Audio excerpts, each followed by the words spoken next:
Friday. Welcome. Thank you for being here with us today.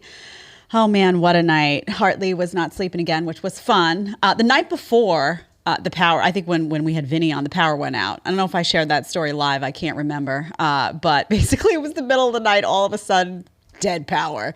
I hear the air purifier I have in my room just go off, and all I'm thinking is my child who already doesn't sleep is finally asleep, soon to be awake. So that was not a fun time. And then last night we had a little electrical situation. I don't know, something was flickering. I was like, I don't know if lightning's going on. I don't know what's going on. Man, I don't know. The ghosts are testing us in my apartment. You believe in ghosts, Tyler? You think there's haunted spaces? Absolutely. No question. I think absolutely. Yeah, well, I'm starting to wonder about my space. I tell my mom, I call my mother, who's very superstitious. I said, hey, Mom, I think we got to go. She was like, you got to go. You got to get out. My husband was like, why did you tell her that? Of all things to say, can't tell my mom anything. If I'm like, Hartley's got a sniffle. Did you take his temperature? What's going on?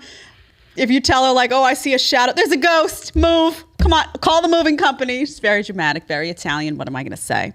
So there's a possibility I have a ghost. Better be a friend. You know, there's good ghosts and bad ghosts, right? You think there's good ghosts? Really? Oh, I do. Well, I think they're more like, okay, so they're not ghosts, but I do believe in like spirits. Right.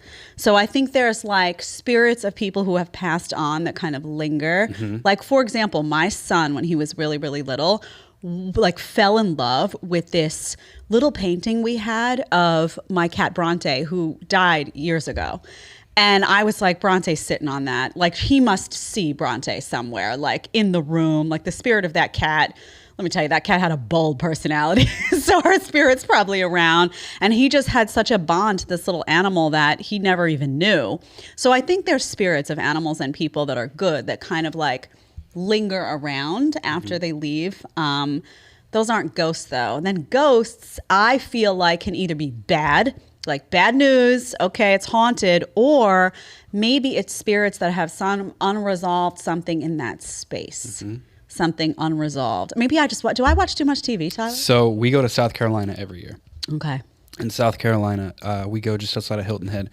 Old swampy islands. It was established very early on, right? It's an old part of the country, very old part of the country. And there's one road, I've never been, but my girl's parents have been, that if you go down to the end of the road, every night around midnight or 1 o'clock in the morning, you can see a lantern moving across the street. So, yeah, I very much believe in them. We have been watching, we had to put our dog down last week. Oh, no. And Tori's really upset about it. So, I would be funnily wrecked. enough, she has been watching Stranger Things season 4, the same episode on repeat for the past 2 weeks now. So like very much so, it's just bringing in that side of things, like, you know, the spiritual, the ghosts, the upside down kind of. I absolutely believe in it. Yeah, I wonder oftentimes. And when you watch shows like that, you really start to think. I also watched a bunch of like horror movies. I love horror. I love haunted houses. Like, I love to be like frightened and that weird, you know, I'm crazy. I was actually thinking of something. I was like, what can we do for Halloween for this show? Maybe we can get the team to send like me, Vinny, and you to like some haunted. I don't know if you like haunted, but I think it would be hilarious to see Vince and Oshana in a haunted house and just the reactions. Like, oh my God. But yeah, I want to do something cool for Halloween. I love it. I love it. So all this talk of ghosts and stuff, I don't know. But my mom, not a fan. Doesn't like to be scared, doesn't like the horror, doesn't like any of that. Should have called my dad. Tony would have been all about a ghost. Little, you know, he's a little weird. What can we say? Hi, Dad. Aliens? You believe in aliens? Yeah, oh, yeah, for sure. I just don't know what they look like. Like, do they look like us? Do they look like what we think of as aliens? How advanced are they? Like, are they sitting laughing, being like, oh, these people are so basic, you know? Like, right. Are they like those robot dogs and we really should be freaking terrified right now that if they do come, we're all dead? Right. Are they just simpler than we are and in that way kind of like cute, like, oh, you know, you're not going to kill me. It's all good. I don't know. But, oh, do they exist? Yes. Do I believe it? You're going to ask me if I'm a conspiracy theorist about like the government lying about shit too? Yes, I am, Tyler. Yes, I am. Trust your government. No, I don't trust them on anything. Trust your government. UFOs, we know you're lying, hiding stuff. You know it. You look up into the sky every now and then, you see something funky going on, don't you people? Everyone, don't forget to subscribe. If you like this little conversation, we have a fun show for you today. Subscribe, hit that like button, pass it along to your friends, tell them about the latest hot show that's going on. You know it's hot and spicy here, you know it. And also, folks in the chat, please, we're going to read your super chats. So we would love, love, love, love you to super chat us. I don't know if that's a phrase, if you can use that as a verb, but let's do it. Also, if you have questions, if you have comments, this is a very interactive show today. It's a fun show. I actually had a very different show plan. That often happens. I plan it and then I toss it. I'm like, no, I don't feel like doing that. So today what we're going to do is what I call Reacts Day. I know. We're going to do video reaction to a few videos about feminism that I was actually actively searching for. I was trying to see what women, because I've been talking about men a lot, right? And like the manosphere and what those contributions are to the space and what I think is going right with that and what I think is going wrong with that. And I was like, well, what are the feminists telling people in these spaces on TikTok, on social? What is the message? And I know in general, but I wanted to hear it coming out of some of their mouths. So I looked for stuff that went viral. We have 3 of those videos we're going to talk about. And then a friend of mine says to me, have you been on Reddit? And I was like, I think Natalia actually brought this up to me too. And I said, no. She said, you need to go to the dating advice section because you know I like a little Dear Abby, Dear Jedediah thrown in. I do like to give advice. Unlike Rolo, who says he doesn't give advice and then writes a whole book of advice, I actually will tell you I love to give advice. So I see it. My husband tells me if I want to sound cool, I have to call it subreddit. I don't know what that means. He's millennial. And So you have Reddit. Yeah. Okay. Then you have dating. Okay.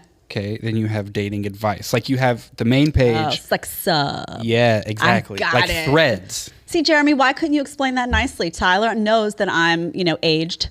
And he says, I have to speak to the elderly in such a way. No, I'm just kidding. I love you, babe. Okay. I'm just not good with tech. It's not about my age. All right. So we're gonna talk about some of the questions that pop up on Reddit that struck my fancy. A couple of them are a little long, but it was just too good. We're gonna read them together. I'm gonna react to them and give these people some advice because they really, really need it. They're begging for it. Some of the things they ask, you're going to be like, do you really not know? People at home. And then at the end of the show, I have some questions that I put a question out on Twitter and on Instagram. I said, hey, ask away. You guys have questions for me? People sent some questions in, so we're going to do 5 or 6 of those. Now I invite the chat. You want to add your question in at the end? Ask away. Tyler's going to be monitoring it throughout the show. We're happy to add any questions in. I do have one question about The View that has come up about 65 times. So you want that question answered, feel free to add it. We'll add it in. I didn't add it in because some people asked the question by calling some people on that show some terrible names. And I couldn't show that on the screen. So, whether or not it was deserved. So keep it clean, y'all. If you want me to put the question up, you can't be saying stuff that come on now. I got to tell you to behave. You're like, well, you don't behave, Jet. That's true. But it is Jedediah Bila live, so I get to be in disarray, That's what I get the sign for. The sign means I can misbehave. You need a sign. Bottom line, you need Tyler, you need a sign too, because Tyler sometimes goes rogue. Need a sign. Tyler's Corner. We should do that. Tyler's Corner. I love it. Like when my kid is bad, I send him to the corner.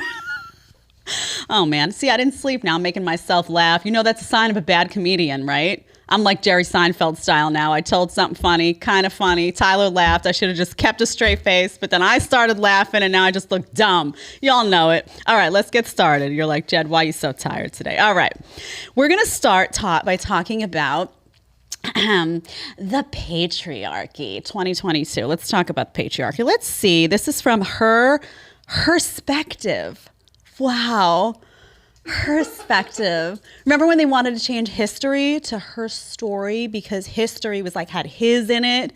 And you remember those classes, those gender studies classes in college where they were like, all language is intrinsically male. So we have to create a new language for women. Okay. You see where I'm going with this. All right. So we're going to start. I'm going to do some live reacts. So Tyler, unfortunately, is going to have to pause. I know you love that, Tyler. So let's pull it up and let's get started and see what she has to say. Here she is. She has a lot of credentials. I studied gender-based trauma, and I have 2 relevant degrees from Harvard on this. Let's talk about men who say, not all men. This behavior comes from 3 sources. First, this is a male pick-me behavior. Oh, I understand there are men out there who are acting in abusive ways, but I'm not one of them. I'm one of the good guys. That's a total delusion, by the way. In a patriarchy, everyone has internalized misogyny, sexism, and oppressive... Already. I can't, man. First of all, she has 2 degrees. She needs you to know that. Two. She has 2. Not 1, but 2. She has 2 degrees. Gender studies, I'm guessing. She reads like a gender studies professor. You know, she's got the whole look going on. You know, you're a dude. You walk into that classroom and take that class. You're like, oh shit, man. I'm in trouble. No matter what I say, I'm screwed. You know, I'm mansplaining when I'm not. I'm going to be told to sit back. I'm going to have to hear about the patriarchy 24 hours a day, 7 days a week. You know what? Drop that class, guys. I'm telling you, man, you can't win.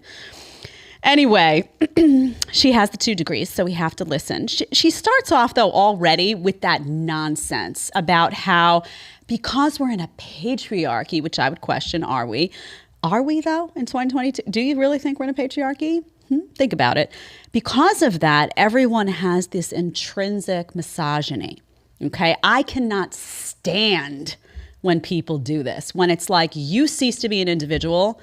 You cease to have your own character, like be responsible for your own actions. No. It's that because you grew up in the United States and we're a patriarchy, you are a misogynist, even if you don't act like one. Underneath it all in your subconscious, you're a misogynist. And they do this with race, right? They say, well, because this was once a country that had slavery and it's bred into your upbringing generations and generations back, you are a closet racist. You don't know it, but you are a closet racist. How disgusting to say that to people. Why not? Here's an idea for the feminist. I have a fancy degree too. I just don't put it up here. I don't have my Master of Arts slammed up here. You know why? Because I learned more working in a cocktail lounge, using practical skills and learning people skills than I ever learned at Columbia University from my dumb masters. That's the honest truth. So you like your degree, whatever. But how about we start looking at people as people? How about there are legitimate people who are racist out there and they show you with their words and actions. You don't assume somebody else is racist just because once in the United States there was slavery. No, that's not a reflection of their behavior. You don't assume that a man is a misogynist just because there's this patriarchy that is woven through the system. How do you know how that man was raised? How do you know what his values are? How do you know how he treats his friends? How do you know how he treats his girlfriend? How do you know how he treats his sister? You don't know anything about him. Don't assume that that guy is a bad person just because it fits your history book talking point, that revisionist history that you probably read as Bible. All right, let's continue, Tyler. To treat women. That's why we all gotta unlearn patriarchal ways of behaving. Number 2, the need to control women's voices. Notice how they are tone policing women far more than they're mad at those men who are abusing, harassing, and raping women, who are giving rest of the men a bad name. Number 3, male superiority complex. This is related to the male pick-me behavior. Oh, I understand there will be awful men out there like who will abuse and rape and harass you and oppress you, but I'm not one of them. If you depend on me to protect you from male violence, you'll be good. That instills in women a fear of independence. What is wrong with somebody saying like, hey, I have no problem with a guy saying to me, if I'm out there and I'm sharing my story, like say I say to a guy like, hey, I had a bad experience with another dude and this is what happened. Like say I share it, right? And we're talking and he says, that guy's shitty. That sounds awful. I'm not like that. What's wrong with distinguishing yourself? First of all, that means you're acknowledging there are people who act shitty. You're saying, yeah, that's not cool. I don't support that kind of behavior. That's not me. No, she has a problem with that because she needs you to believe that you're also a misogynist and that you're also capable of horrible things because of patriarchy. Secondly, what the hell is tone policing? What is this bullshit that they tone police? Now, nobody polices my tone. I don't know if you know, lady, but this whole room is filled with guys right now. Tyler doesn't come in here before the show and say, you really got to watch your tone. No, that's not what's happening. What is she talking about? Do you know what tone policing is? If I said that. I think you'd walk over and smack me. You know, Tyler, you're giving me a bad reputation now. But what does that mean, tone? That means that women are told that they're too emotional. Is that what that is? What she's talking about? Telling somebody to calm down. Is that what she like? I don't know. I have no idea. I have no idea what she's talking about. I'm going to be honest with you. Neither does she. She just read that in some books. She went to a seminar and they said, don't allow men to tone police you. And she was like, oh, that's sounds fantastic. Tone policing. That's what happened there. Well, and for your daily dose of irony, she's talking about the patriarchy, right? And she's graduated college with 2 degrees. Yeah. Okay, right? What do you think she would have to say about Leah Thomas? What do you think she'd have to say about transgender men who shower with women? What do you think she'd have to say about the man who goes into the women's spa and shows off his junk? Mm-hmm. No, they don't. No. Then you have to bow down to the woke cause of the moment, and suddenly all this stuff about feminism and women's rights. And I'm sure she's like a big person on equality. I don't know what she defines as equality. I'm sure she's got plenty to say about the pay gap. We talked about that myth the other day. It's just nauseating to me. And you guys know I don't like generalizations. I don't like men do this, women do that, because there's too many people that don't fit in the box. I cannot stand someone who calls themselves a feminist, comes out and needs to build women up by tearing men down. You're doing something wrong. If you need to tell every guy, hey, by the way, even though you treat women well, even though if that guy is good to his girlfriend, is good to his mom, has great relationship with his sister, interacts with women in the professional setting, is very respectful, you need him to feel less than. You need him to feel like there's some sort of closet badness to him, misogyny, like at his core, maybe he's not that different from someone who would rape someone. You need that because you feel insecure in some way, because you have to blame the patriarchy. Maybe you had a bad experience with a guy. I don't know what it is, but you're not entitled to do that to men. That's not what feminism is supposed to be. Feminism started in this country as a means to empower women for equality of opportunity for things that they were being prevented from doing. You know anything about the suffrage movement? I'm sure you do. The right to vote, things like that. Okay? It started as a pro-life movement, actually. If you go back and look at the founding feminists, it wasn't about this stuff. They weren't on a mission to rip men to shreds. What a bunch of nonsense. I'm sorry, you can take your degrees and you can toss them in the garbage pail. You're not helping anybody. You're not helping women with this type of language. You are not helping anybody with this. And also, what is this idea of like, they don't think that men, that good quality men hold bad men accountable. You think good men are just cool with some other guy that's a rapist? What kind of mania is that? And also, I love that she closes with the self-defense component where she's like, oh, you're being told that you need a guy to protect you. Listen, again, men and women are different, okay? Odds are you're with a guy and you're walking down the street and somebody comes to tackle you. This is just a fact. Odds are that guy next to you is going to be more capable of engaging in that fight and winning than you. That's the odds. Now, if you're a supreme kickboxer, you did, certain type of training, you got a lazy guy next to you who's overweight and out of shape, and you happen to be really fit and you took all the classes and you got trained in Krav Maga, of course, that's going to be a unique situation that may be different. I'm not saying they don't exist, but in the vast majority of cases, you should be very happy to be with a man that wants to protect you, that isn't afraid to say, I'm here and I'm your man and I want to be able to protect you. That's a good thing. What do you want him to cower in the corner? Maybe you want him to not hold your door open for you either because it's insulting. This is nonsense, okay? This is nonsense. This is how feminism has wrecked women and it has wrecked men, and everybody's unhappy, right? Everybody's unhappy now, okay? And I'm saying this as somebody who does support women. You know that. Audience, you know. I'll go toe-to-toe on that as well. But this nonsense, no thank you. No, thank you. All right, let's go to the next one. This is my feminist move. Okay, it's a good one. Let's pull that up and take a look. Feminist power move that you do on the regular. Okay, disregard the noises. I'm making pasta. I do this constantly. I've been doing it for years. It actually bothers my boyfriend whenever we go out because he doesn't understand why I do it until I explain it to him. I never move out of the way. I will let a man walk into me before I move because they are so used to just like not interrupting their time and just to proceed forward and keep moving until they're in my line. And I just keep walking. I've been like shoulder checked. I've been everything, but I'm like, okay, if you're not moving, I'm not moving. So I have a news flash for her. This is not exclusive to men. You ever notice it's 2022. People walk around like this and they bump into everything. You see them, they bump into lampposts. they walk across the street, suddenly somebody's beeping their horn and they're like, oh, I almost got run over. It's because we're addicted to these, right? She has decided that guys are making a statement. That they're saying, I'm the guy. I'm not going to move.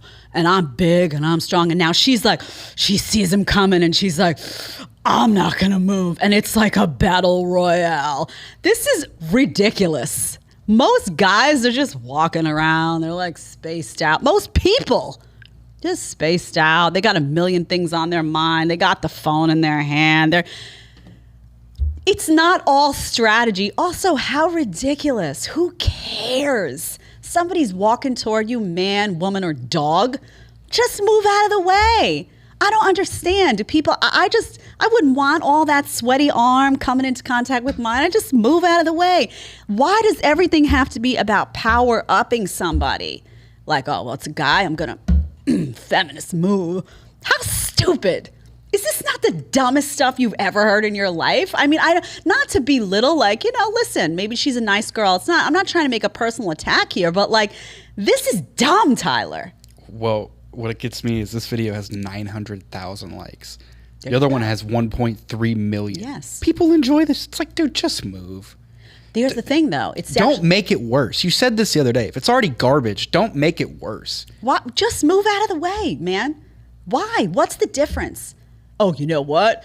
Dogs are getting way too powerful. There's a lot of dogs in my building. No joke, it's like a pound. And they're big. They're big dogs, right? If you don't like big dogs, you can't move to my building. Every now and then there's a little dog that like stands its ground against all the big dogs. Like my dog's this big, gets in the elevator and she's like, "Grrr." Dog's like giant next to her. There's a lot of dogs, right? So oftentimes I'm small. I'm not a big person. In fact, I took that picture with Rolo and everyone was like, Jed, you're so little because you can't see it here. I'm very, very petite, right? So I'm walking and there's this dog that was coming at me the other day. Look, it had to be a Great Dane. If that dog had stood up on two legs, it would have been taller than me. It would have been like, think about like PBD if he was a dog. Patrick, I'm sorry, but you're a tall dude. Like, just like straight up tall, super like, That dog comes at me. I'm not going to be like, this is my chance.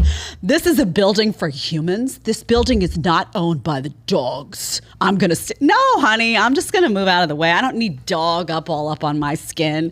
I just don't understand. Maybe I'm just too happy a person that I just don't care about these little things so much that I have to exercise a power move at every chance I get.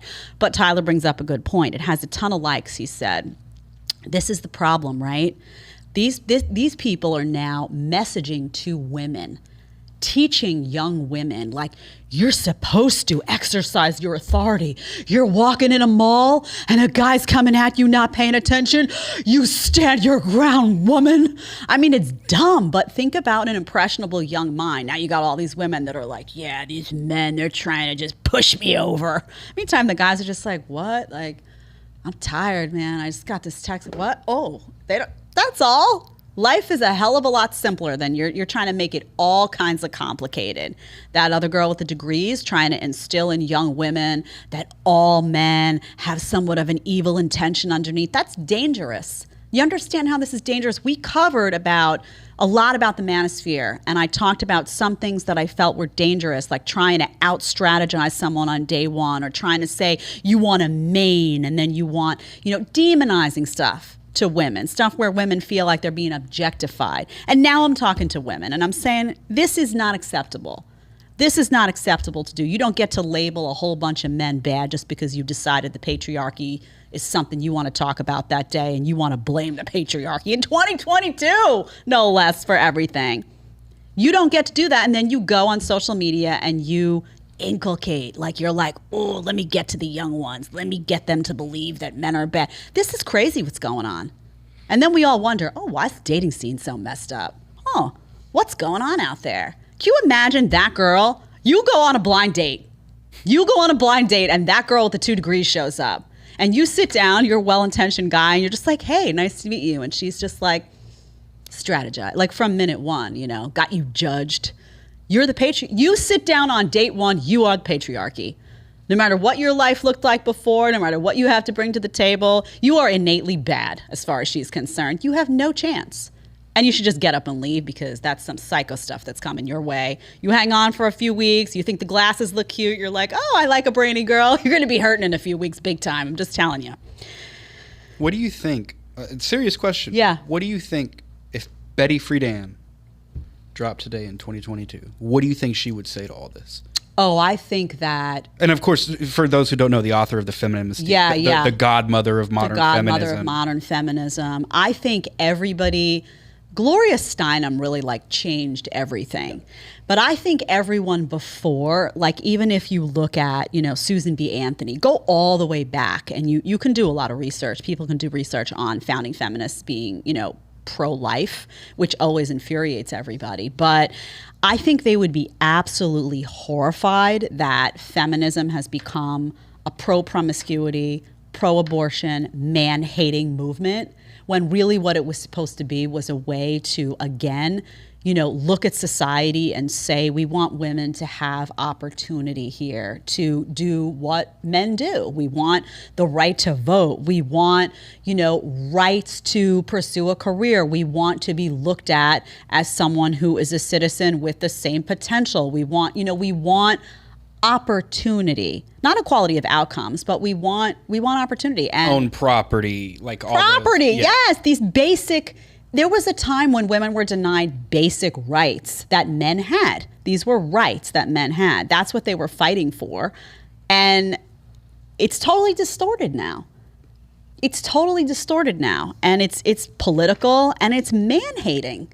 They hate, a lot of these people hate men, and they're telling you, like, hey, assuming that someone is bad before they've opened their mouth because the patriarchy is disgusting. That's disgusting. And now you have it happening on the other side. You have men coming out and looking at what's going on with women, and they're saying, well, I see, you know, I'm interacting with women who just want me for my money, or I'm interacting with, you know, women who are trashy and sleeping around, or women who don't take pride in self-respect in their bodies and in their temple and all of that stuff. And now they're judging all women based off that. It's a mess. I'm telling you, if you have kids now who are dating, tell me in the chat, by the way, do you have kids now who are dating?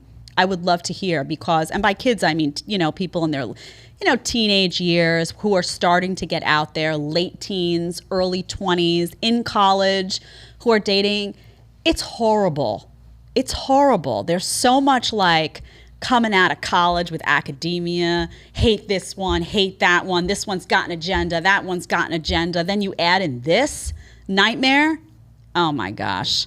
I swear, man, I don't know. I want to move to like a small farm somewhere that has like a communal, I don't know, maybe my son can meet a future wife who's like working on that farm, doing something so simple, you know, like so nice family. I'm telling you, man, I can't with all this. Anyway. All right, let's do the third one, society to women. This one is interesting to me. We have to play this whole one through. This is an interesting, I'll just let it roll. Never walk alone at night. Don't forget to cover your drink. You can't go out dressed like that. Men have urges. Seriously though, you need to cover up. It distracts the boys. They can't control themselves. Be careful. Watch out for boys. Boys only want one thing. Men are like animals. Did I mention you need to watch out? Hey, chill. Boys will be boys. I mean, I don't know why he would do a thing like that. Seems like a pretty stand-up guy to me, right? Oh, another lady folk being a tad hysterical. They do that sometimes, yeah. Hey. Not all men.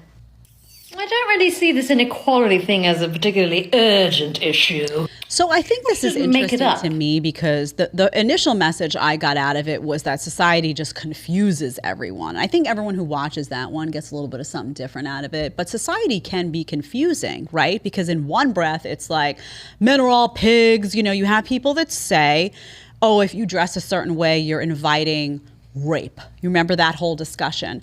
And again, there's no nuance in that debate. So actually, let's have that conversation for a second, because I know that's controversial too. There's an extreme that's brought up all the time when you say, women, if you dress remember some guys would come out and say, if you dress like that, you deserve it. No.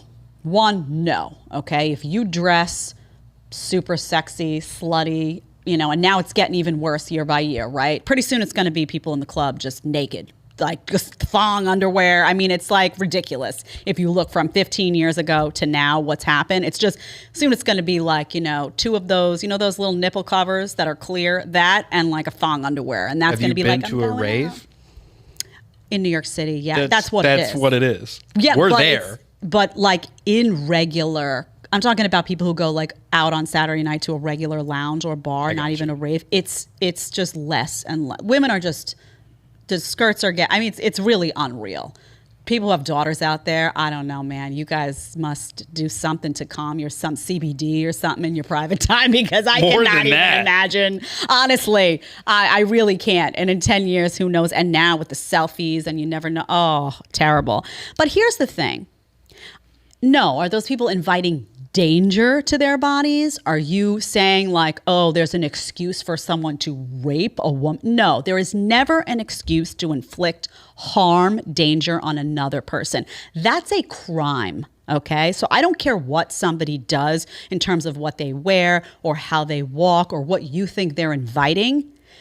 That is not a pass for you to inflict danger, okay? They're not inviting danger simply by dressing sexy. But here's the caveat.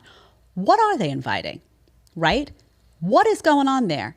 Is there not some accountability if that girl dresses like a slut, and I mean completely, you see what's going on now. I'm not talking about a sexy outfit. I'm talking about they walk and you can literally see the cheeks coming out of the bottom of the dress. If you're dressing like that to go out, what is your objective? You're attention seeking. We can all acknowledge that. What kind of attention are you looking for? What kind of attention you think you're going to get? You know what type of guy is going to come up to you at the end of the night. You know what they're going to be looking for. You know all that. You don't get to then get mad. Oh, I only have guys coming up to me and want to sleep with me. They don't take me seriously. If you're walking around like a poster girl for promiscuity, right? That is a reality. I'm not, again, there is a distinction between someone who dresses sexy, who looks in the mirror, wants to look good, feeling a sexy vibe, goes out. That's not what I'm talking about. I'm talking about people you see and you're like, oh, wow. Like, did they wear that out?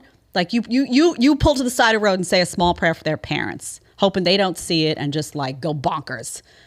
That's what I'm talking about. And it's becoming more and more commonplace. So no, it's not an invitation for violence, but it's an invitation for something. And you have to be able to hold women accountable for something, right? You got to be accountable for what you draw to you, right? Not danger, not danger, but what kind of attention?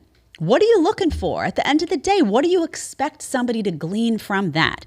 Really? Just that do you go to the library like that? Would you walk into the library like that? Would you walk into, like what? No, you going into the club like that. Why? What are you looking for at the club dressed like that? Tell me. I would love to, girls out there, if you're here on the chat, or you want to message me on any of my socials at any time. If you dress half naked, you're proud of it, you're out there doing your thing, tell me why. Do you walk around living room like that? Do you? I'm curious. Maybe you do. Maybe it's all for you and you're looking in the mirror. I don't know. But it seems probably in many cases that that's not what's happening. In the same breath, those same ladies, I'd love to hear from you. Are you upset when people make assumptions? Because they're going to.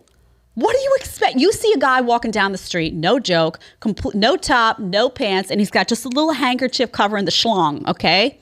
You see that, just a little hank. And he's walking around the club with G-string. You're going to make an assumption? You're going to go over to that guy and you're going to say, I really want to talk to you. I really would love to get out of here, grab a cup of coffee. You're going to go over you're going to be thinking, you know what, that guy, that, Christmas dinner with my parents, that guy. No, you're not. Just reverse it. I always find it's so easy if you just reverse the roles for a second and put yourself in someone else's shoes. So I understand what she's saying in the video, that the messaging can be confusing, but every single person needs to be accountable for their behavior, their actions, how they dress. If you're looking for that one night stand and you're dressed like you want that one night stand and you're putting that out there, do what you want. You're a grown adult. Go right ahead. If you're not looking for that and you're dressed like you're looking for that and somebody assumes by nature of what you're looking like that you're looking for that, don't be mad about it. Be rational about it. Think about it. Say, well, what message am I putting out there? You don't like the message you're putting out there? Change it. You can still be sexy. There's a difference. So what I'm saying is, yeah, society can be, sometimes with this messaging confusing this, but it's not just men that have to be accountable for their actions. It's women too. We all need to be accountable. We all need to take ownership of what we're bringing to the table and what message we're putting out there. And it seems like there's a lot of frustration in the dating game now, and I get it. When I wrote my book, Do Not Disturb, I talked about that. I talked about how, like, when I grew up, I didn't have a cell phone until college. And the cell phone that I had was one of those like flip phones that it was super expensive. My mom used to have a nervous breakdown when she'd look at the bill because every call was expensive. It was really just for emergency calls. There wasn't like, you couldn't take pictures on it. There was no like features. It was pre-BlackBerry. It was nothing. It was like you're stranded on the road and you need to call somebody. That's what the phone was for. So I grew up in a world where people dated face to face and like all this stuff wasn't happening. I was a little girl that got to grow up and not look at filtered faces and think I was supposed to look like that. So I understand, like, and parents, you need to understand that kids today are going through shit we didn't have to process. They have obstacles and challenges that we didn't have by virtue of what's gone on in the technological community and what all of this has done to hypersexuality and promiscuity. And now you hop on your Instagram and you can be in touch with a zillion guys giving you attention in 2 seconds. It wasn't like that. That used to be like the high school dance. You went, there was a pool of guys, like everybody had the guy they liked. You hoped for a dance at the end of the day. It wasn't so complicated. So understand that complexity too. And I think that video tugged at me a little bit in terms of like, there's a lot of mixed messaging. Nobody knows what to do anymore, right? That's true. But you got to own, all you can control is your own positioning in the space, what you say, how you dress, what you put out there, what energy you bring to the table, what you tolerate and don't tolerate, what you choose to invest in and not invest in, and how much self-respect you have and how much that is showcased by your actions. That's all you can do. Everything else is just a mess, honestly. Society's a mess. So do what you can. All right. I'm going to the subreddit, Tyler. I've gotten nerdy on this show. My husband's going to be like, yeah, babe, you did it. You said it right. He's probably like, babe, you're saying it wrong. It's embarrassing. All right. So I go over there. A friend of mine, I had some politics planned for today. And I was like, I can't. Now that I've read this Reddit, I need to weigh in on this. This is too juicy, man. So we have a few, and some are short, some are long. The first one is a little long, but I'm going to read it. And these are important because what I pulled from here are situations that you hear about a lot. This is common. Audience, you're going to be able to identify with this stuff. And we're going to comment as we go. Let's look at the first one. Okay, this is from a guy. He's 19. He's a male. My girlfriend, who's 21 and a female, she's 2 years older, has a new friend from work, and I need some opinions. I can't, this one too much. About 2 months ago, my girlfriend met this guy at work. I was happy that she found someone to hang out with. What? What guy is sitting at home happy that his girlfriend met a guy at work to hang out with? No one, just you, whoever wrote this. You're the only one. But recently it seemed weird. Here's what's giving me that feeling. There have been multiple occasions over the last 2 weeks where he has driven her home. She doesn't have a car, so she normally takes the bus, or I'll pick her up if I'm able to. We live 25 minutes away from where she works, and her friend lives near their job. So almost an hour round trip for him. Guy's taking an extra hour to drive her home. And the boyfriend's like, could there be something so weird? First of all, why are you allowing this situation to go on? Why don't you sit your girlfriend down and say, honey, we're dating. Who's this guy? He's not going to be driving you home like this, right? Or this relationship's not going to be happening. That's what he should say. He should sit her down. I'm going to go through what he should do at the end of this, but don't tolerate this stuff. Just leave. Say, I'm not going to be part of a relationship that's disrespectful. What's going on here? He hasn't even met the guy. Come on. Okay. I'm very old school when it comes to this stuff you're going to see. He has bought her lunch and dinner multiple times. Okay. They hang out, never with friends. Oh, they hang out alone. How nice. Bonding. A couple of times a week doing things like the movies. What are they going to the movies for? What are they doing in the movie? You there? You see what's going on? Top golf or bowling? Huh. Recently, they've started hanging out for a couple of hours after work, going shopping or something. Huh. Does he buy her presents too? Huh. What a nice guy. So just well-intentioned.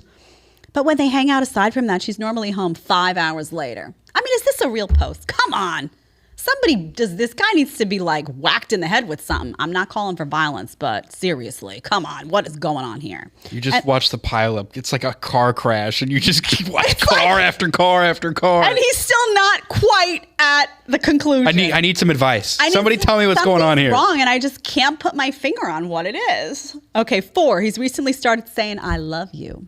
The guy is saying I love you to his girlfriend when hanging up the phone. Something which I'd understand as a best friend. What? But a bit odd for a 2-month friendship. Okay, let me explain something to you. You dating men. Okay. You're dating somebody. No, you don't say I love you to your other male friends. No, you don't do that. I love you. No, you don't do that. That's weird. That's very, very weird, okay? 2-month friendship, it's not like it's somebody that she's even known for the past 20 years. They've met, they're all friends, there's familiarity. No. Okay. She swears he's just a sweet guy, and I consider myself a sweet guy, but I wouldn't spend an hour twice a week driving a friend home from work, blah, blah, blah, goes on. Then he has the nerve to ask at the end of this guy who is brain dead, what are the odds that he's just a sweet guy and not into her? 0, honey.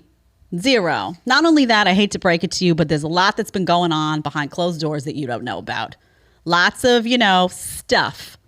Intimate stuff's been going on, whether it's, stuff that's happened that's been spoken, some touching, or maybe more. Okay? Guys, here's the thing. This should have stopped with number 1, with ride home number 1. Okay, you sit down with your girlfriend and you say, hey, babe, who just drove you home? And she says, oh, it's Bobby from work. He's like a new friend of mine. Oh, really? Tell Bobby that next time he wants to hang out with you, I would love to meet him. Oh, well, blah, blah, blah, whatever. You look that guy square in the eye, you shake him in the hand, and you say, oh, it's so nice to meet you. Okay, you do that. They need to know. They need to know that you shook his hand and you looked in the eye. Then you say to your girlfriend the next time that she says she's going to get a ride home, you say, listen, babe, I'm going to come pick you up, or like, this isn't going to happen anymore. This is weird. This guy seems to have an ulterior motive. I'm not comfortable with what's going on here. You just met him 2 months ago. It's odd. So this needs to stop. It makes me uncomfortable. This isn't the type of relationship I want. So either this is going to stop or we're going to stop. So you make up your mind and you let me know later what your decision is. You let me know. End of story. You lay down that law and I don't care. You do not tolerate this type. Men, this is what's called a doormat. Okay? This is what's called a doormat. Don't allow yourself to be a doormat in a relationship. It's sickening. Honestly. And how do you not know? Now I got to believe this guy knows. Listen, I know he's 19. Okay. I was 19 once. You would have to be a 19-year-old, like deaf, dumb, and blind. I don't know what. I know you probably really like her and you really want to believe the best, but hanky-panky's going on. I don't know how else to tell you. Hanky-panky's going on. Speak up for yourself, okay? Find somebody who's not going to say, so what does she do? I love you. Babe, I love you. Stop the madness, okay? Stop the madness. All right. I want to follow this guy's profile because you're going to see a post 4 months from now. Yeah. My girlfriend's 3 months pregnant, but we haven't had sex in 5. Right. What's going on? What? Does anyone have any I need some advice on it. What could have happened? I can't imagine. I mean, there was that guy that bought her all those gifts and they went to the movies and they hung out and she said, I love you, but they were just friends. And you laugh, but the dumb exists like this. The dumb does exist like this. She's taking advantage of a situation. You can't tolerate this stuff. By the way, also, if it was flipped, I'd be saying the same thing. I would be. This is not a gender discussion. This is disrespectful deeply, and this girl needs to be put in check. So do it. Should have done it like 5 weeks ago, but better late than never, right? He's probably still hanging on. He's probably just sitting by the door with the. Are they home yet? Did they get home yet? Should I make her dinner? She might be hungry. They went to the movies. I'm sure they only had a snack, though, right? stop it. Okay. Second one. She lied about her age. The only reason I brought this one up, you'll see in a minute. I'm turning 17 next month and have been talking to a girl who I thought was 15 and a half. 2 months in, she tells me that she's actually 14. And it's really a 2-year, 6-month age gap. Oh, well, the thing is, I'm already very attached. I'm not sure if that kind of age gap is weird. Okay, the only reason I pulled this one up is because parents, get your kids offline at this age. What are they doing on here? What is he doing? He's not even 17, talking to a 14-year-old girl on Reddit. Take it away. I know everyone at home is like, but 17 is like, no. 17 is now being treated like 28. For what?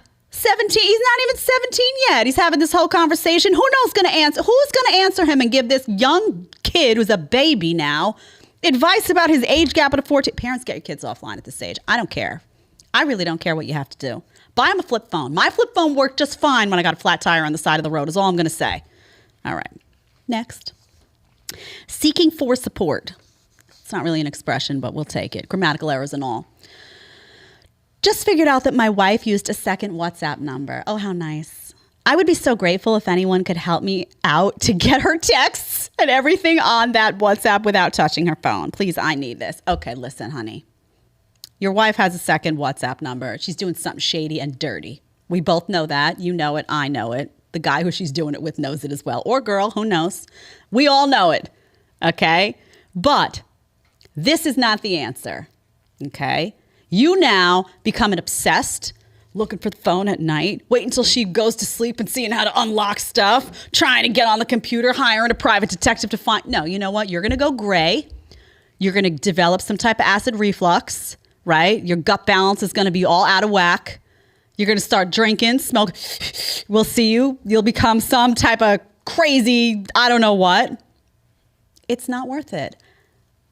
Instead, we need you to grow a pair of you-know-what. Sit your wife down. Is this your wife? Yeah, it's your wife. Sit your wife down and say, so I see that you used a second WhatsApp number. How did you find it? Well, I looked. What are you using it for? It's weird to me. Why are you using it? Ask. You're going to worry how she's going to receive it and this, that. No, better to hire a private detective on the side and get the acid reflux. If you already don't trust her, also, there's a problem. You got a problem. Okay, you better just nip that in the bud today. Sit down, be honest about how you found out. I don't know, just figure it out. How did you just figure out? You looked at her phone, right? You had some fit of like, there was something else that happened that led you to that place. Then you found it. Now you're all in distress, breaking out in hives and sweats. Sit her down, be honest, have a conversation. Honestly, I don't understand where all the adults are. I don't know how old you are. It says your wife, so you got to be of age. You got to act like an adult, people. I mean, people, you really, short of the kid that's 16 so far, I mean, come on, 19 is an adult. You're an adult. These people are adults. Your wife, you're looking on Reddit, subreddit, for advice. Come on. Ooh, sorry. I got a little excited. What can I say? All right.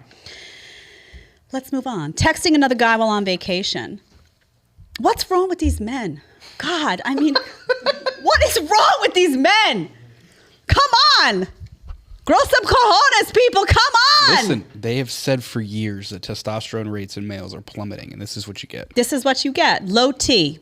It sounds like low T. I don't know if you have low T, but this is what it looks like. It's all those damn plastics. God, that's exactly right. It's the plastic. It is. It is. Among other things from Big Pharma we're not going to talk about today. Anyway, texting another guy while on vacation. My girlfriend and I are currently on vacation in Arizona. He's writing on Reddit from the vacation. He's in the other room. She's doing whatever. And he's like, let me get on Reddit. I don't know what to do about this. Let me figure. Honestly, though, you didn't have a friend to call? That's weird to me, too. Your first thought was like, let me go on Reddit, see what these bunch of strangers say about what's going on in Arizona. He's in Arizona. They've been there for 2 days, he says. She's been texting her former college classmate. Oh. I arranged this trip for the both of us to get some alone time before I head off to college, and I feel very disrespected. Oh, so he's young. Okay. He's a baby. Give a slight pass to this. Slight.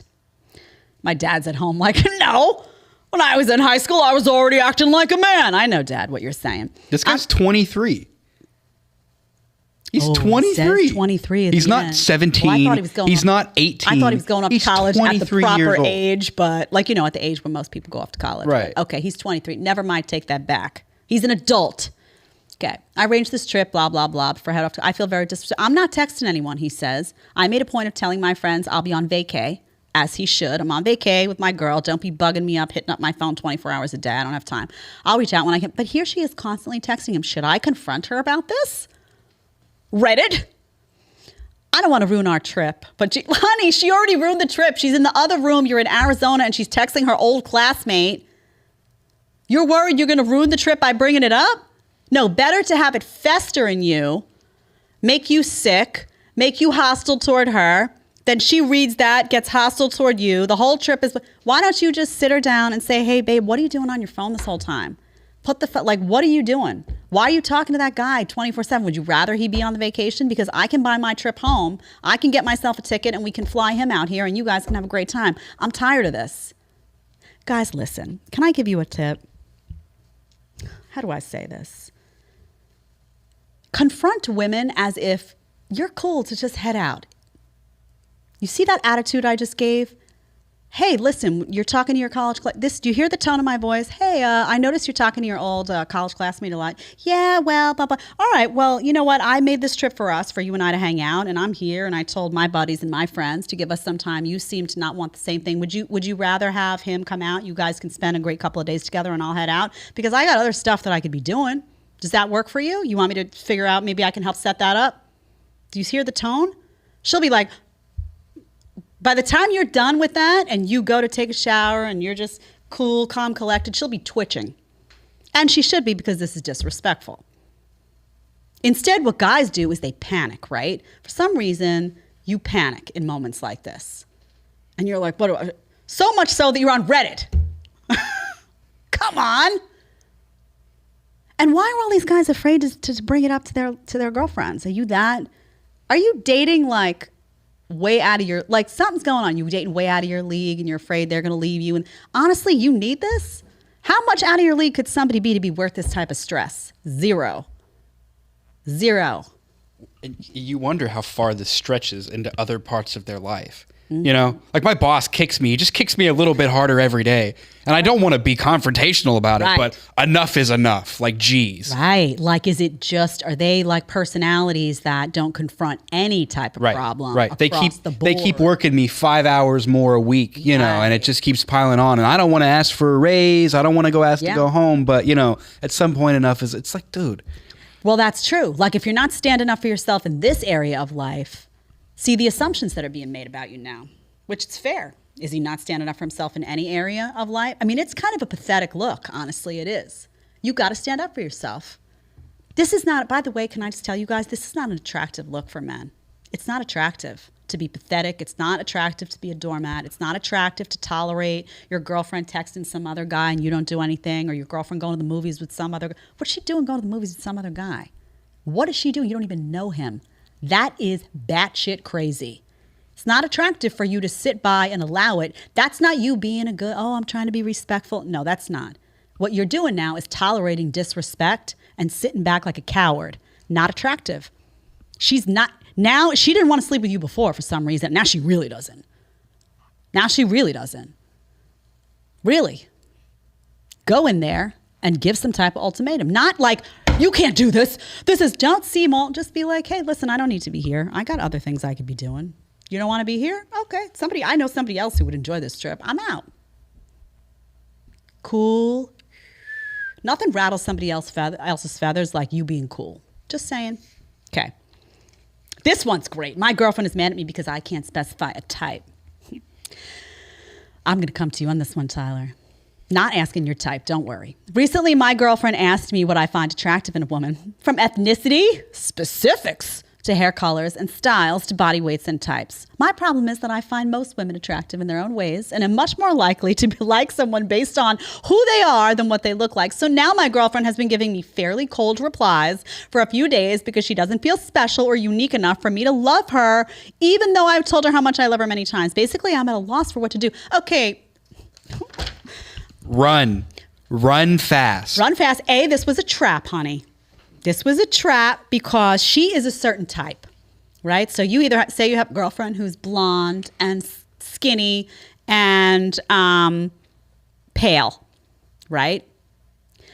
You got to say your type is blonde and skinny and pale. You know it, because anything else is rejection. If you say, oh, I tend to like dark hair, but, I'm no, she doesn't have dark hair. If you say, I don't really have a type, that's not good enough, honey. She needs to be the type, the only type. Okay? Say her name is Maria. It needs to be not only my type is blonde, skinny girls, it's blonde, skinny girls named Maria who are sitting right next to me. That's it. This is a game. I can't with women like this. And you know what guys are going to do? They're going to respond. They see a question like this. They're going to be like, like you sense something's wrong in the air. Why she asked? That's a weird question to ask. Unless you're a really dumb guy and you just like, some guys are dumb and they're just like, well, I don't know. I think all girls are kind of attractive. And you think that answer's going to go over well. You're in the doghouse 5 minutes later. She's mad.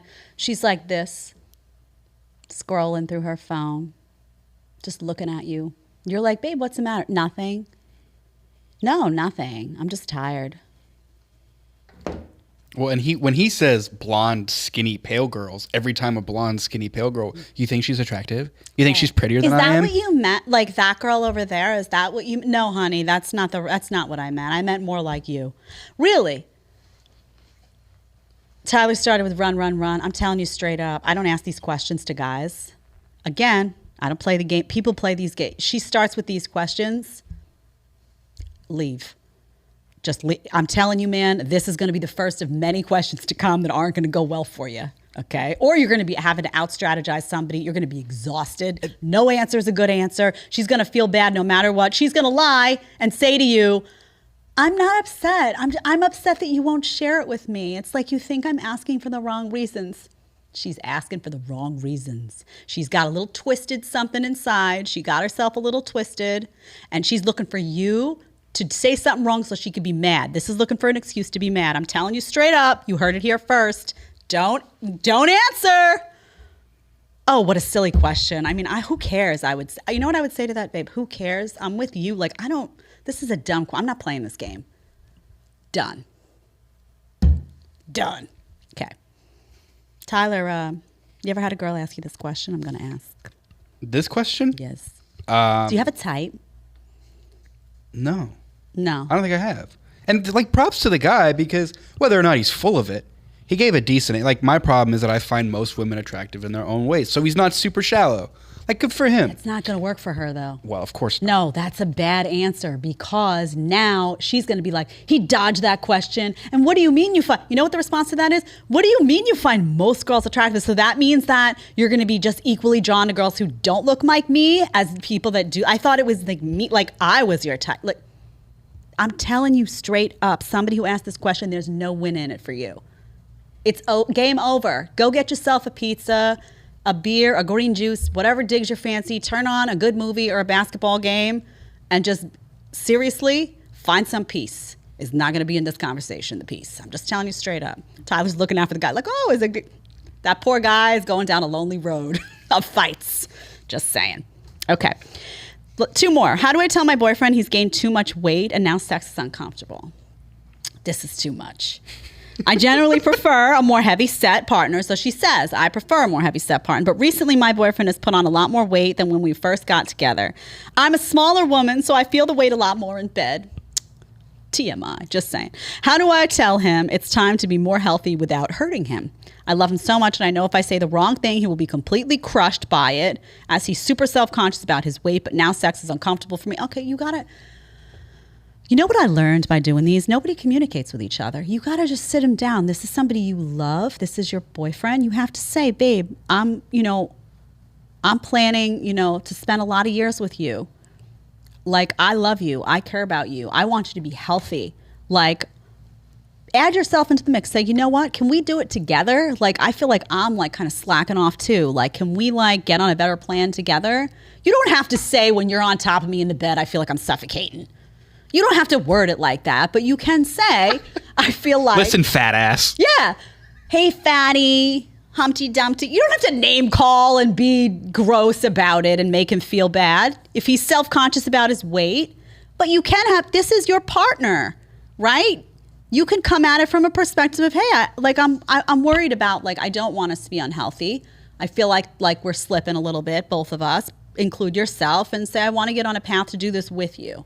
I feel like every aspect of our lives will get better if we're healthier. That's all. But what is this nonsense of, like, I don't know if I could talk. You're with somebody. Can I just tell you the overarching theme of this? If you're with somebody that you can't talk to about any of this shit, break up with them. You can't communicate anything? Ask a question? You're afraid of, like, rocking the boat? Marriage is full of, like, water that's just doing this all the time. Your boat is rocking constantly. You got to be able to, like, stay in it together. Like, this is my red flag was like, wow, nobody's comfortable talking to each other. What is it? Is it this stupid thing again, making people not know how to communicate? Probably. Okay, the last one. This is too much. 27-year-old male and 23-year-old female. My ex-husband wants to reconcile with me, but on his terms. Oh, honey. My ex and I divorced late November of last year. I would share why, but it's a super long story. Okay, spare us. I'm glad, actually. Okay. Anyway, he came back a month ago wanting to reconcile. I asked him kindly to give me time to consider things and then us time to rebuild and take things slowly if I decide to proceed.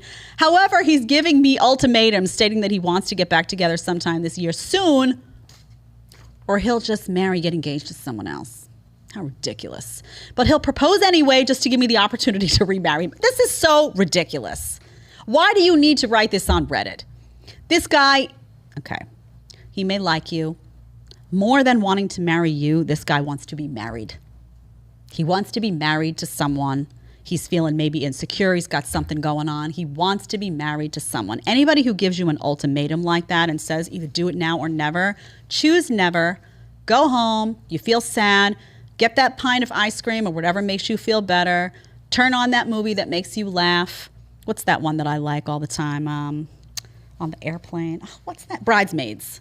You see, that's the best movie. I watched that the other night. It's fantastic. No matter, by the way, people at home, no matter what's going wrong in your life, you put that movie on, you'll feel better. You will get a good laugh. Men, women, everybody I know gets a laugh out of that movie. You put that on and you just forget about this. Is, first of all, you divorced once. Remember why? Did he give you an ultimatum that time too? Secondly, people who love you, people who've been through it together and come back and want a chance at round number 2, take their time, right? There's something wrong here. If he's like, well, we got divorced once before, and now I'm back, and we got to do it right now or never, or I'm going to go find somebody else. Sounds like a guy who's like getting nervous about time. He's 27. I don't know why he's worried about time. He's worried about time. He wants to be doing something else in his life right now that he's not yet there. He wants to make it happen. He's already knows you. You're familiar. Let's try it again. It's not going to work under these terms. But again, nobody can talk to anybody. Why is it so hard to just be like, babe, like, I'm not doing that? And what worries me about this is, like, is everybody so afraid of losing someone that they'd rather be in a situation and not communicate and just fester all the time? Is that like the new trend now? Is that something going on with, like, how people don't talk to face? Something's wrong here. We should get a dating expert on. Well, doesn't it seem as though these people screaming into the void on Reddit, doesn't that kind of lead you to believe that? Like, they're afraid of confrontation. They're afraid of talking to real people. They'd rather just ask their online friends. Or is it like they know the answer and they know if they, like, call a friend, they're going to be like, dude, what do you mean she's going out to the Tell them movies something with they don't want to another hear. guy? So they're like, kind of like, let me go and see if there's someone that's going to tell me what I want to hear. Maybe someone out there won't see it that way. And it's probably also embarrassing to share this stuff with people you know. It's embarrassing, some of this stuff. Well, all right. On that last story, iron rule of Tomasi number 7. Oh, here we go. Never root through the trash once the garbage has been dragged to the curb. Yeah. Well, it's true. I mean, and we talked about that with, Vinny was on the other day, and we were talking about, can you rekindle an old flame? And it's like, it's not easy, but you gotta take your time. You gotta, like, figure out what went wrong. Can you get it right this time? Make sure that you're both in a headspace to revisit. Like, there's a lot that needs to go into rekindling an old flame. Not ultimatums. People have some nerve, let me tell you. All right, so I'm going to now switch over. First of all, do we have anything in the chat that we need to address before I answer these questions that are... Yes, I believe this was Robert who asked this. I Okay. hope it's not somebody else. But question for Jed later in the show. Who is or are your historic political heroes and why? Oh. It's a good one. I don't have any political heroes. Honestly, I have to be honest with you. Not even like Abe Lincoln, George Washington, old Tommy J. So hero, the word that's bothering me is hero. I don't have that. I don't like to put that word on political figures because I find politicians and people in politics are disappointing. And to me, a hero is like up here. It's like almost like outside of any sphere of like human error. I don't know. I don't use that word lightly. If you said who do you admire? Yeah, I think an Abe Lincoln would be on the list. I think I'd have to go really far back. I used to say, truthfully, I used to say Ronald Reagan, but not for the reason people think. I used to say that what I really liked about him was his ability to persuade people inclined to disagree with him. Like he would do a debate and he had a real charm and likability to him that in politics is really important, right? It would get you to reach people that otherwise weren't reachable, which is why there were so many Reagan Democrats at the time who were drawn to him. Like they wouldn't have been drawn to somebody in that position fighting for those policies. But Reagan did some stuff with the vaccine that I'm not so, with the liability protection that I'm not such a fan of. So, separate issue. But yeah, I don't like the word hero, but truthfully, I think one of the biggest challenges for me on that one is that there's no one current that I would cite. I'd have to go really, really far back. My mom would probably have a great answer to this. She reads all of these like historical biographies and gets to know like the man behind the politician. But I think like if I had to have dinner with one politician long past, I'd probably pick Abe Lincoln would be my choice. Just not only a fascinating human, but a fascinating time in history to kind of talk to somebody about what that was really like and what was unfolding. So, do you think, because this is interesting, we had this conversation on Pat's podcast the other day, that when politicians stop being statesmen and when they became the swamp creatures that you think of today, because, Alexander Hamilton was a true statesman. Abe Lincoln was a statesman. Yeah. Washington was a like all these people were true statesmen. Where do you think it happened that they stopped being statesmen and started being a part of the swamp and being like, was it like Hoover? Was it later than Hoover? Was it Reagan? Was it Bush? Was it? No, I think it was probably right around sometime around Carter. I honestly think you would have to trace when special interests gained so much power and when it became so heavily about lobbyists and money was changing hands so aggressively. Like everyone talks about big pharma now. It just seems like there are a bunch of people who are bought and sold. So when was that shift? I'm inclined to say like the 70s, things started to change in terms of the power of lobbyists, but that would be my guess. But it's true. People used to look at people in politics and there was like an admiration that went with it. And now instead there's an assumption that they're all trash. They're all liars. Right. It's just a matter of like which is the least bad liar and which liar has the policies that at least will be good, even though their character sucks. Which is very sad because you hear it nowadays that if you want to run for office, you've got an ego problem or you're self-obsessed or this or then it's like bullshit. No. Like take somebody like J.D. Vance, right? Yeah. Or whoever, or maybe like you could maybe even make this case for Bernie. It's not an ego thing. I genuinely want to be a part of what's going on in government, and I want to help the people. I want to help the people I represent. There's an honest reason for me going into politics, and it's very sad that we've gotten to a point to where every politician is. It's like you say, like generalizations. Every politician is now a Nancy Pelosi or whoever. It's just a scummy swamp creature. They're being bought off. They don't care about. Yeah, that's what it is now. That's what it is, and I don't even know about Bernie. Like, I'm inclined to agree with you on Bernie in some capacity, but then the problem is that you look at the amount of like personal wealth he's accumulated and like how he lives, and you're like, well, how could you advocate those policies for other people when you know that that would have prevented you from being as successful as you have been. So even those people, you're like AOC is a joke. I mean, I think they've also realized, though, like the rise of the AOCs and what media has done.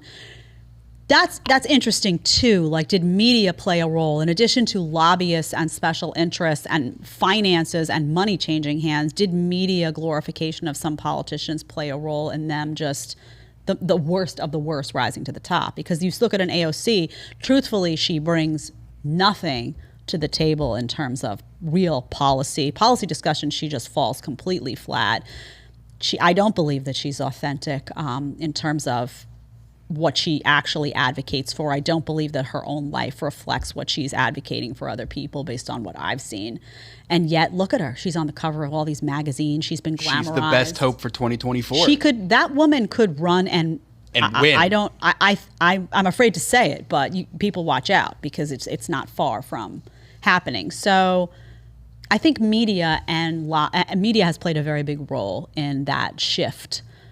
Which, if you look, I put it on Carter just kind of instinctively, but look at how Reagan was kind of the entrance of when media kind of started really getting involved in politics in that way and kind of blowing him up, and he was the actor, and I don't know. I think there's an argument to be made for the role of media being disgusting in many capacities in terms of what they've done to influence the system, and it's just a gross system now. You're right.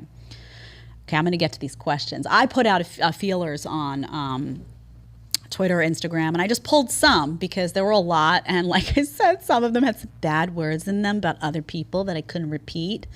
But we have the first one. This is about you, Tyler. It says, this is some Jordan show. Can I be on your show? I'm a fan. Tyler, your producer. Tyler's not the producer, but look, Tyler, they think you're the producer, so they upped your title there. There you go. Works for me. I think that is his. I think that is his name is Shy. So invite me on. That is somebody accused you, Tyler, of being shy. First of all, Tyler's not that shy. I'm just gonna say. Do you find yourself shy? No, it's not my show. Oh, yeah. It's the Jedediah Bila show. Does it say Tyler on the back wall? People? No, he's not that shy. I think you just wanted to have a moment here and use Tyler to make that happen. But you can't come and sit in Tyler's seat. I'm sorry to say. Very disappointed. Tyler really knows what he's doing when it comes to the clips and chiming in and all that. So he's a very valued member of the team. I got my second laptop today. I'm really I'm in my element. We got the chat going. Not only that, have you noticed the nice gradient on the wall behind Tyler? Now we have lighting because Tyler needs to be lit appropriately for the setting. I'm always lit. But I appreciate you wanting to come on. What you can do is send a bunch of questions, join the chat, join the live, and we will always feature what you're thinking. Especially if they're thoughts about Tyler, because we like to share those with the world. Do you like his outfit today? Is his haircut working for you? I'm down for all the Tyler questions. All right, then we get John. I don't know how to say that. Coxto Austin. Oh, different John. See that? Oh, wow! The screen was just flashing all types of stuff when I looked up. It says favorite home cooked meal, doesn't matter time of day, and honestly, long run on sentence, I love it. And honestly, where do you think we are as a country will end up by 2030, being how you have inside knowledge of elitists and their true agenda? Yes, that's a little bit of a loaded questioning. Why not, I say. Well, John, that was a lot to swallow, I have to say. And you have to read it really abruptly, take a few breaths in there. Favorite home cooked meal for me would be my mom's lasagna. Now, the tricky part about this is that I don't eat lasagna anymore because I don't eat gluten and I don't eat cheese. But really just carb loading, aren't we? Well, but I will tell you, listen, I like a mean lasagna. Our friend Mike, hi Mike, makes a lasagna with gluten-free noodles. They're really, no, Tyler, don't judge. Don't judge. He's like he's like a professional chef, so everything he cooks tastes divine. Like Jeremy and I are always like, when is he coming down? What is he making? A cake? Like we're all like drooling, waiting for him to get here. He's the baby's uncle, Uncle Mikey. Anyway, does it with gluten-free noodles, and I'll put cheese in. Like I don't eat the reason I don't eat cheese actually is not because raw cheese from the farm isn't good for you, but because sometimes I get like my skin breaks out a little bit from it. That is my problem and my gut sensitivity. Something's off balance in the body. Don't judge, and don't make decisions for yourself. Cheese can be very healthy if it's sourced properly. Just saying. Don't listen to the Kardashians. That's one. So lasagna, though. My mom's lasagna is she doesn't like to cook, but it's really good. I don't like to cook, and my lasagna sucks. Like inedible stuff, people. I'm just saying, not something you would not want to be invited to dinner. You'd want somebody else cooking. Just saying. Okay. Where do you think we as a country will end up by 2030? Terrible. I mean, listen, here's the thing. I don't want to be pessimistic, but if we continue down this path, it's not going to be good, which is why I am here every day, like shaking everyone, okay? Because yes, there's an elite, there's people making decisions. We talked about what happened to politicians just now, the special interest, the media sucks. Remember when Trump said the media was the enemy of the people, and everyone was like, oh, when he first said that, I have to say, I sat back and I was like, well, that's not a nice thing to say, because I was in media, right? I was in media at the time, and I was like really trying to do a good job, like really trying to get to the bottom of stories. And I knew a lot of people who were doing their job. And I think my just hatred of generalizations, that like, I was like a little porcupine when he said that. But the truth of the matter is, a lot of the media is disgusting. We have to say it. And he was right when it came to a lot of the media. He was right. And no one said it better than Andrew Breitbart back in the day, who was my friend, who I miss dearly. He always made the argument about media because they control the narrative. He wanted that conversation to be front and center every single day, and he was right. So if we don't, listen, the way you fix this is, one, you tell the truth, right? You follow truth tellers. Cable news, cable news, network TV, they're all bought and sold. All of them. They're all bought and sold. So you have to go out, you have to do your own research, you have to follow your own path, you have to stop listening to all these people in positions of authority like Bill Gates and whatnot that aren't out for your best interest. You have to be empowered in your community, you have to vote, you have to work hard, meet people in your community and transform the communities, you have to care about your kids, you have to go up to school and have a voice. It's gonna happen that way. If it doesn't happen, it's gonna be a shit show. It's gonna be real, real bad, real bad. So it is a loaded question. Is there hope? Yes. Is it an easy fix? No. Does the fix have to happen? Yes. Is it up to you? Yes. Is it possible? Yes. Is it going to be easy? No. That's my loaded answer. Okay. This is from Instagram. Pick one, they say. One more year on The View or 75 burpees a day for a year. Love the podcast, Jed. Keep on keeping on. This is very easy for me. The burpees. Very easy. First of all, let me explain why. Okay? Burpees are good for you. You do the burpees, you get the heart rate up. You've done something positive for yourself and the world, frankly, right? I do the burpees, I've done something good for me and my health. By taking care of my health, I've done something good for my child who's gonna have a healthier mommy. I feel good, then I go to work, I'm in a better mood. I put that positive energy out into the world. The View, you go in there to be abused, right? You're going there to be abused. You're going there to be mocked. You're going there to be screamed at. You're going there. You're going to be stressed out. You're going to come home. You're going to carry that stressed energy out into your family, into your community. This is not even a contest. And then people, when I say this, people say, but you worked there. I did. I did work there. And that's why I'm saying things have changed, okay? I used to be that girl that was like, go into these spaces, change hearts and minds, sit down, have a conversation, until one day I realized that some of those spaces were no longer interested in a conversation. Instead, it was a setup, it was dirty.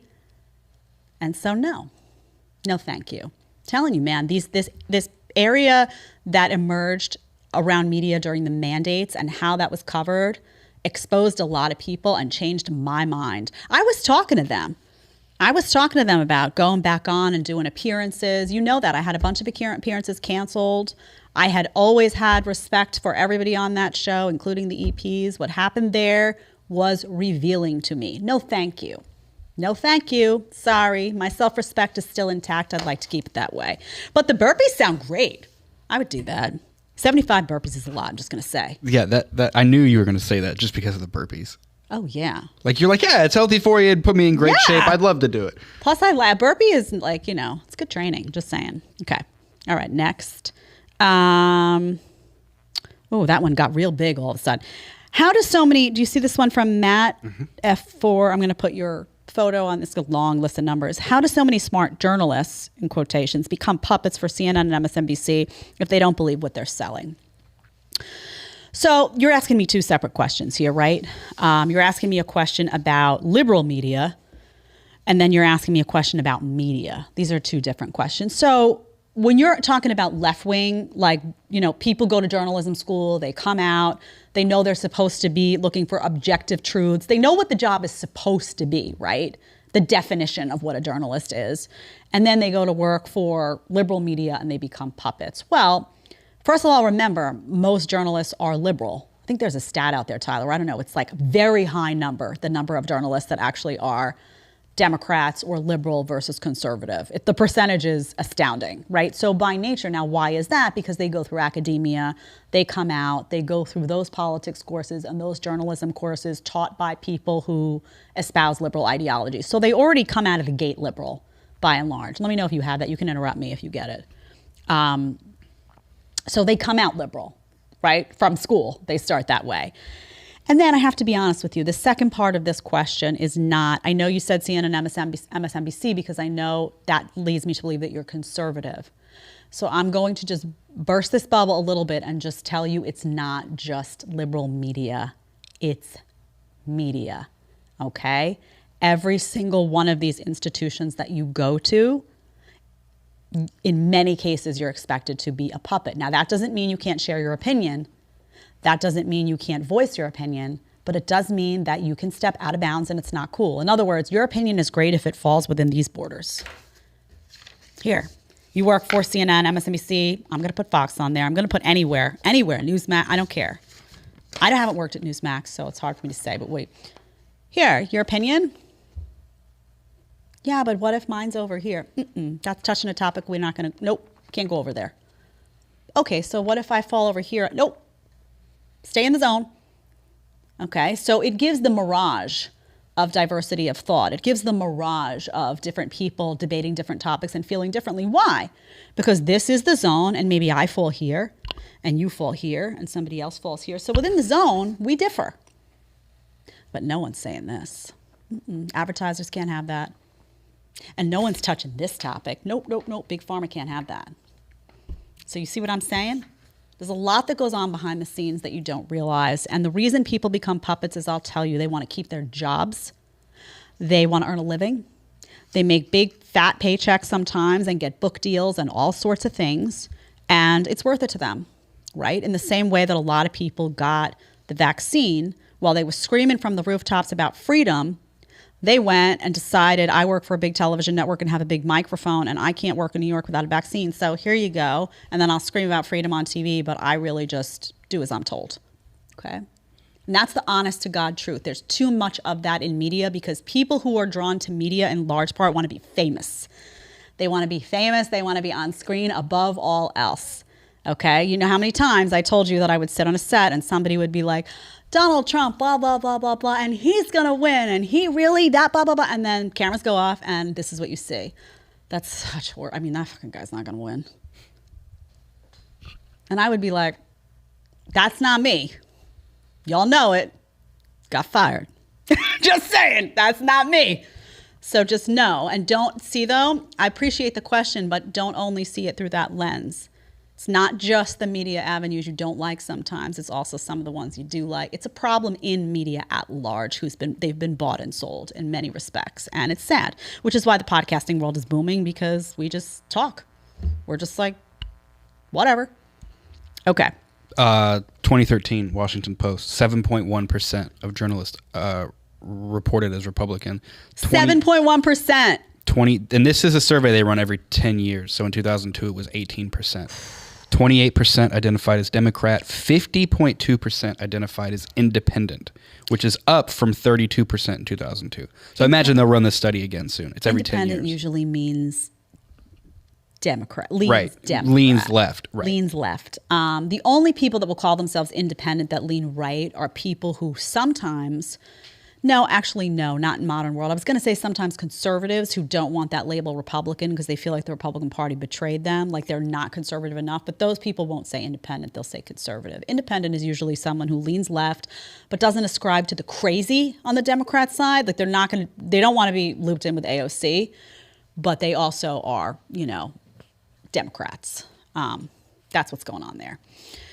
Okay, last one. This one was very long. I'm not going to answer all of these from John A. Jensen. You were like Q1, Q2, Q2, all the way to 6. But I always get asked, question 3, ever thought of running for office? No. Can you see me doing that? I would just be saying I'd be saying what needs to be said, but I don't think I have. First of all, I would never want to live in D.C. because you go there and you just reek of slime. It's just like nasty. You can feel like I feel like I need to shower just to have a meeting there. I can't do it. I don't like it. It's not my vibe. It's not my energy. Secondly, I don't really like political people generally. I don't flock toward them. Like if you'll notice, you don't see me at all the political conferences and schmoozing with politicians. I don't have any friends who are politicians. I just don't. It's not my thing. And also, I won't lie, and I'll speak candidly, right? And that in a debate may not be perceived so well. I know someone out there is saying, "Oh no, that's exactly what we need." Yeah, I don't know, man. I think more people like the polished, kind of like Stefford Whitefish, Beto O'Rourke's than we realize, unfortunately. So no, wouldn't live in D.C. I mean, maybe if I could do it from like a farm in, I don't know, a part of Texas, eating my grass-fed, grass-finished beef, maybe then I could do it. But that would be the only situation, Somebody said you're like Carrie Lake. Carrie Lake, she took a lot of heat. Do you see that division? Oh, man. People were like, Carrie Lake, and other people were like, what a maniac. It's so funny what's happening on the right, too. I thought when the Tea Party came up and it was like the Tea Party versus the establishment. Remember that? When the Tea Party, it was like Rand Paul and Mike Lee, and it was like anti-John Boehner. John Boehner was like the bad guy. Now it's like, I don't know, man. Now it's like real ugly, the division on the right. I feel like it's like angry and everybody's screaming at everybody because people are worried. People are really scared about what's going on in the country. So, man, I don't know. Any other questions in the chat we want to get to today? Let's see here. Just want to close out. Jedediah for school board. Yeah, I was a dean, y'all. You know that. That was interesting, too. Wasn't always well received. Just let me say that. Best place to meet somebody other than a bar, church, or dating site? Oh, a church could be good. A bar is not. Other than. Yeah. A bar, just saying. First of all, never, you shouldn't be drinking when you're trying to meet somebody. It's bad. It's not like your true self. Drinking alters your personality. I know people say, oh, but I need to calm down. No. You need to be you. If you need to calm down to go have that date, you got to figure out how to calm down without the alcohol. That means you're not comfortable. Something's going on. You're wearing the wrong clothes. You don't really want to be there. You're in the wrong atmosphere. You need to a little bit. I like meeting people through friends gatherings, like hanging out in groups where there's at least some filtration process that goes on. Like a friend has a house party and you go. You go out to dinner and it winds up being a whole bunch of people, or you can go out to, say, a lounge or something, even a bar, if it's like, hey, like a group of friends that you know, that you're going to have some filtration process. I think church is, if you're religious especially. Online dating is tricky for me. I don't like it. It's like not my scene. I just see too much wrong with it. When it first came out, I thought it was like, Match or like like Cupid, whatever is it, OkCupid, whatever it's called. I think there's a way to do it and do it right, but like Tinder kind of abused that. Just try to like find a classy way to do it, and just make sure that whatever happens online is minimal, is initial, and then everything else is in person. Like just take it offline as quickly as possible is what I'd say. But it's hard. Dating now, it's no joke.